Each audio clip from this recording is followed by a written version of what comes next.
താഴ്വരയിൽ ചാക്കടപ്പ് പൂക്കുമ്പോൾ മഞ്ഞണിഞ്ഞ് മുട്ടുതൊട്ട് രാത്രി മുല്ല പൂക്കുമ്പോൾ പ്രണയനില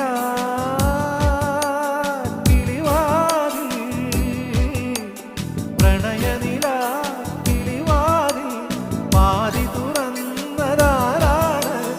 ഒരു നൂറിത്തം കാതിൽ ചൊന്നതാരാണ്? കോടമഞ്ഞ് താഴ്വരയിൽ ചാക്കടപ്പ് പൂക്കുമ്പോൾ മഞ്ഞണിഞ്ഞ് ഒട്ടുതൊട്ട് രാത്രി മുല്ല പൂക്കുമ്പോൾ